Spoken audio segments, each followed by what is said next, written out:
Hello friends, welcome to this new video. पिछले video में हमने देखा था द ऑक्शन प्रोसेस और types of buyers and sellers in stock market. इस वीडियो में हम देखने वाले हैं रिसाइकलिंग मार्केट डेज और the type of market days. तो बेसिकली 6 टाइप्स के मार्केट डेज होते हैं, जिसमें के पहले दो हम सीखने वाले हैं। तो सबसे पहले हम सीखेंगे द रिसाइकलिंग मार्केट डेज। तो बेसिकली रिसाइकलिंग मार्केट डेज का जो कंसेप्ट है ना, वो ऑथर का कहना है कि ह्यूमन साइकोलॉजी और ट्रेडर साइकोलॉजी कभी चेंज नहीं होता है। उसके वजह से क्या होता है, मार्केट में हर दिन यूनिक होने के बावजूद हमेशा रिपीट होते रहता है। रिसाइकलिंग मार्केट डेज में और एक चीज जो ऑथर ने बताई है, वो है कि मास्टर ट्रेडर और एक नोविस ट्रेडर में डिफरेंस क्या है। तो मास्टर ट्रेडर जो होता है ना, ये स्टॉक मार्केट में ये जो रिपीटेशन होता है, मतलब सेम टाइप के डेज रिपीट होते रहते हैं, इस टाइप के रिपीटेशन को बहुत अच्छी तरीके से समझता है और अपने ट्रेडिंग में वो इसको इस रिपीटेशन को यूटिलाइज करता है। तो बेसिकली क्या होता है, एक मास्टर ट्रेडर जो होता है वो हमेशा अपने सेटअप पे फोकस करता है। वो वेट करता है पूरे मंथ में या पूरे वीक में कब वो सेटअप्स बनते हैं, और उस सेटअप्स जब भी वो सेटअप के लिए जो पूरी कंडीशन बनती है और वो सेटअप इनिशिएट होते हैं, तो वो एक अच्छे मनी मैनेजमेंट टेक्निक के साथ एंटर करता है और अपने ट्रेड को एग्जीक्यूट करता है। तो बेसिकली एक मास्टर ट्रेडर जो है वो वेट करता है, पेशेंटली वेट करता है, अपने सेटअप्स को वो बनने देता है, उसी के बाद में वो ट्रेड लेता है।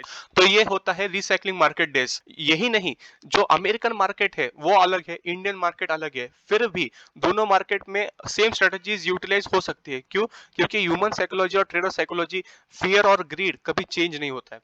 तो ये था रिसाइकलिंग मार्केट डेज का बेसिक कंसेप्ट। अब इसके बाद में हम सीखने वाले हैं the types of market days, the trend है और डबल डिस्ट्रीब्यूशन ट्रेंड है। तो ये जो दो टाइप्स के मार्केट डेज है, वो हम इस वीडियो में सीखने वाले हैं। लेकिन वो दो टाइप्स के ट्रेंड मार्केट डेज सीखने से पहले हम कुछ बेसिक कंसेप्ट सीखने वाले हैं। The previous day high, previous day लो और रेंज। प्रीवियस डे हाई मतलब आपको पता है कि हर दिन मार्केट का ओपन होता है, ओपन एक पॉइंट पे होता है, उसे हम ओपन वैल्यू कहते हैं। एक हाई वैल्यू होता है, एक लो वैल्यू होता है और एक क्लोज वैल्यू होता है। तो ये चार जो प्राइस पॉइंट्स होते हैं वो बहुत इंपॉर्टेंट होते हैं, ओपन, हाई, लो और क्लोज, ये चार चीजें। इस बुक में इसको कहते हैं पीडीएच। पीडीएच मतलब प्रीवियस डे हाई।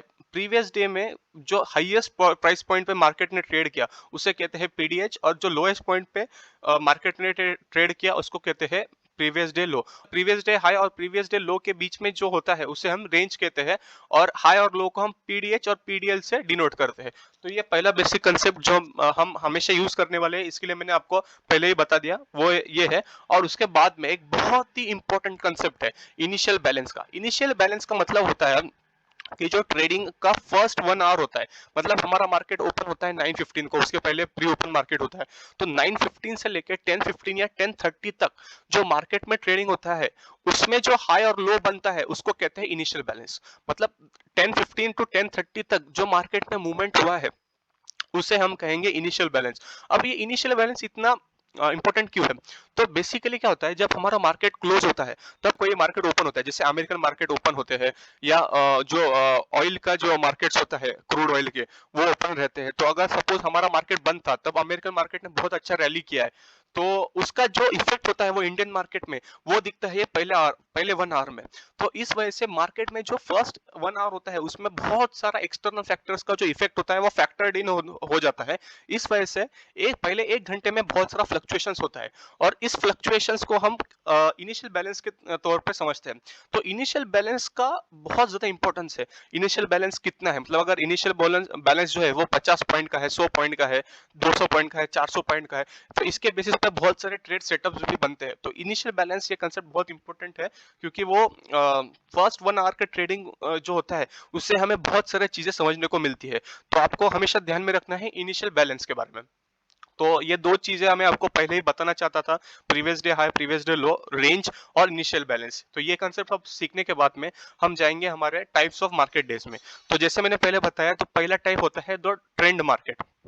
जो ट्रेंड होता है ना, तो उसमें बेसिकली क्या होता है कि पूरे दिन मार्केट एक ट्रेंड को फॉलो करता है, उसको कहते हैं द ट्रेंडिंग डे। पूरे दिन एक ही ट्रेंड, अब अपसाइड ट्रेंड में या डाउन साइड ट्रेंड में, तो उसे कहते हैं द ट्रेंडिंग डे। अगर मार्केट गैप अप होता है और उसके बाद में अगर पूरे दिन ट्रेंड में रहता है, या गैप अप नहीं भी हुआ है, अगर साइडवेज भी ओपन हो जाता है और पूरे दिन एक ही ट्रेंड में रहता है, तो उसको कहते हैं ट्रेंडिंग डे। तो जनरली ऐसा देखा जाता है कि बहुत बार गैप अप होता है और उसके बाद में मार्केट वन साइड एक मूव देता है, तो उसको कहते हैं द ट्रेंड डे। तो बेसिकली ट्रेंड डे के बारे में अगर हमको सीखना है तो सबसे पहले एक चीज आप ऑब्जर्व करेंगे कि एक प्रीवियस डे जो रहता है ना, प्रीवियस डे का जो आफ्टरनून सेशन होता है वो बहुत साइलेंट होता है, वो बहुत ही ज्यादा रेंज बाउंड रहता है, एक छोटे से रेंज में मार्केट ट्रेड करता है। तो ऐसा हो सकता है कि नेक्स्ट डे को मार्केट अगर गैप अप हो जाए तो पूरे दिन आपको ट्रेंडिंग डे मिल सकता है। तो मतलब ट्रेंडिंग डे के लिए अगर एक प्री रिक्विजिट देखना है तो आफ्टरनून सेशन में मार्केट ने बहुत ज्यादा एक रेंज बाउंड होना चाहिए, तब हम देख सकते हैं कि मार्केट हो सकता है कि एक ट्रेंड डे हमें नेक्स्ट डे को मिल पाए। तो ये एक चीज है। उसके बाद में ये क्यों होता है?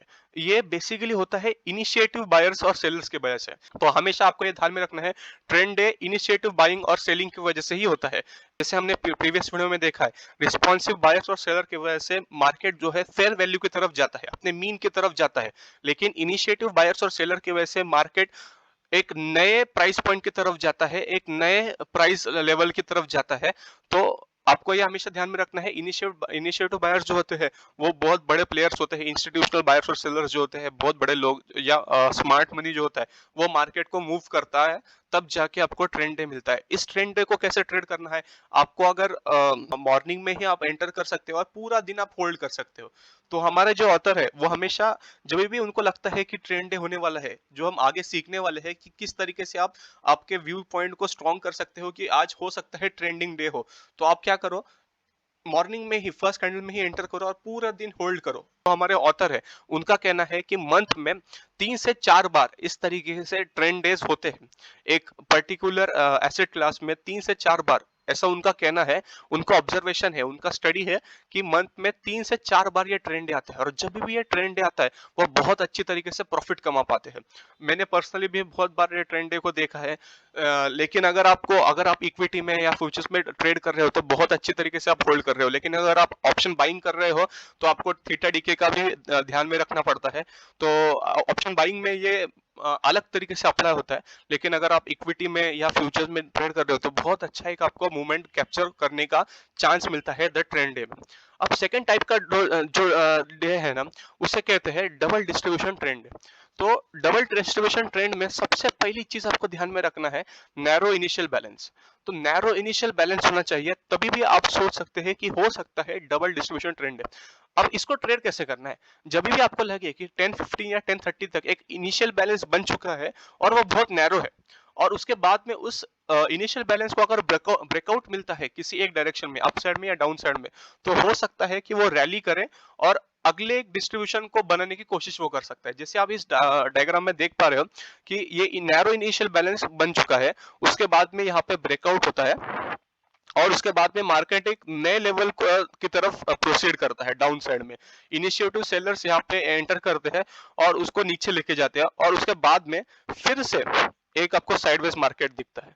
तो दो डिस्ट्रीब्यूशन आपको मिलता है और एक ब्रेकआउट आपको मिलता है। तो इस तरीके के डे को आप कह सकते हैं डबल डिस्ट्रीब्यूशन ट्रेंड है। तो इसको आइडेंटिफाई कैसे करना है? इसका प्रीरिक्विजिट है नैरो इनिशियल बैलेंस। अगर वाइड इनिशियल बैलेंस रहा तो ये डबल डिस्ट्रीब्यूशन ट्रेंड नहीं रहेगा।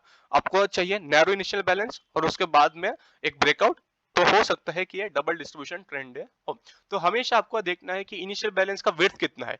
तो विड्थ जनरली अगर नैरो रहा, मतलब अगर बैंक निफ्टी में आप ट्रेड कर रहे हो, तो आपको एक विजुअली आप कंफर्म कर सकते हो कि नैरो इनिशियल बैलेंस है। मतलब अगर 100 पॉइंट के रेंज में मार्केट था तो आप कह सकते हो कि भाई नैरो था या वाइड था।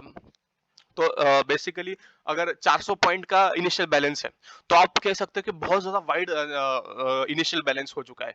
बहुत बार हम देखते हैं कि एक बहुत बड़ी मूव्स पहले कैंडल में एक 500-600 पॉइंट की मूव आ जाती है बैंक निफ्टी में, तो उसे कहते हैं बहुत ज्यादा वाइड इनिशियल बैलेंस। तो इस तरीके के इनिशियल बैलेंस में आप ये एक्सपेक्ट नहीं कर सकते कि डबल डिस्ट्रीब्यूशन ट्रेंड हो।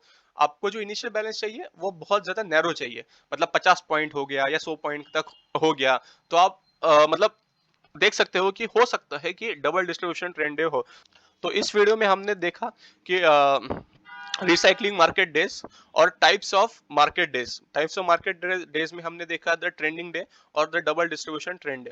तो आशा करता हूँ कि आपको ये कंसेप्ट समझ में आए हो। आप इस कंसेप्ट को आपके चार्ट्स में आप खुद ही आइडेंटिफाई कर पाओ कि कब ट्रेंडिंग डे है, कब डबल डिस्ट्रीब्यूशन ट्रेंड है। आप जाइए, ट्रेडिंग व्यू में कुछ चार्ट्स देखिए और कोशिश करिए कि आप ये आइडेंटिफाई कर पाए कि ट्रेंड डे था या डबल डिस्ट्रीब्यूशन ट्रेंड डे था। जैसे जैसे हम आगे जाएंगे अलग अलग टाइप्स के हम मार्केट डेज सीखेंगे तो उसमें आपको और क्लैरिटी मिलते जाएगा। और ये कंसेप्ट जो है previous day high previous day लो या प्रीवियस डे ओपन क्लोज और इनिशियल बैलेंस, ये कंसेप्ट आपको हमेशा ध्यान में रखना है क्योंकि उन कंसेप्ट्स को हम आगे बहुत यूज करने वाले हैं। तो आशा करता हूँ आपको ये वीडियो अच्छा लगा हो। इसमें जो जो हमने बताया वो आपको समझ में आया हो। अगर आपको कोई डाउट है तो आप मुझे कमेंट सेक्शन में ज़रूर बताएं।